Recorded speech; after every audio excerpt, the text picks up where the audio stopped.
Saudi അറേബ്യയുമായി America ആണവ കരാറിന് ഒരുങ്ങുന്നുവെന്ന റിപ്പോർട്ടുകൾ കഴിഞ്ഞ ദിവസം പുറത്തുവന്നതാണ്. ഈ കരാറിന് പ്രസിഡന്റ് ഡൊണാൾഡ് ട്രംപ് അനുമതി നൽകിയെന്നാണ് വിവരം. ഇറാന്റെ ആണവ പദ്ധതി ചൂണ്ടിക്കാട്ടി യുദ്ധം ആരംഭിച്ച ട്രംപ് എന്നാൽ സൗദിയുമായുള്ള കരാറിന് അനുമതി നൽകിയതാണ് ഇപ്പോൾ ചർച്ചയാവുന്നത്. യുഎഇയുമായി നേരത്തെ ആണവ കരാർ ഉണ്ടാക്കിയ അമേരിക്ക പശ്ചിമേഷ്യയിൽ സ്വീകരിക്കുന്ന വ്യത്യസ്ത നയമാണ് ചർച്ചകൾക്ക് ചൂടുപിടിപ്പിക്കുന്നത്.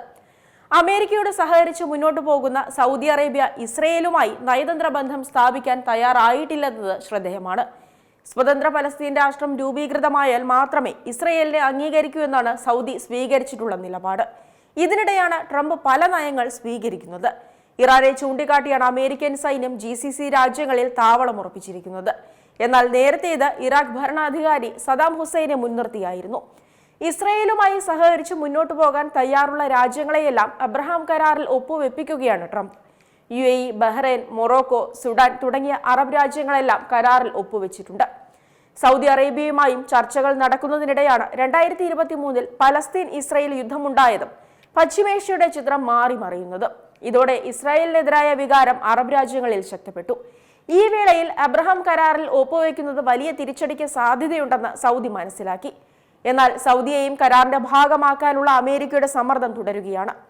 ഊർജ്ജ ആവശ്യങ്ങൾക്കുള്ളതാണ് UAEയും അമേരിക്കയും തമ്മിലുള്ള ആണവ കരാർ. എന്നാൽ ഇതിൽ നിന്നും വ്യത്യസ്തമായ കരാറാണ് സൗദിയുമായുള്ളതെന്ന് റിപ്പോർട്ടുകൾ സൂചിപ്പിക്കുന്നു. യുറേനിയം സമ്പുഷ്ടീകരണത്തിന് കൂടി സൗദിക്ക് അനുമതിയുണ്ടാകുമെന്നാണ് വിവരം. ഇക്കാര്യത്തിൽ കൂടുതൽ വ്യക്തതകൾ വരേണ്ടതായുണ്ട്. ഏറെക്കാലമായി അമേരിക്കയുമായുള്ള ആണവ കരാർ ശ്രമത്തിൽ സൗദി ഇപ്പോഴാണ് വിജയം കണ്ടത്.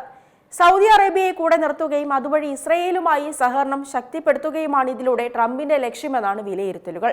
America, Saudi Arabia, UAE, Israel എന്നീ രാജ്യങ്ങളുടെ സഖ്യരൂപീകരണമാണ് ഇതിലൂടെ ട്രംപ് ലക്ഷ്യം വെക്കുന്നതെന്ന് വിദഗ്ധർ പറയുന്നു.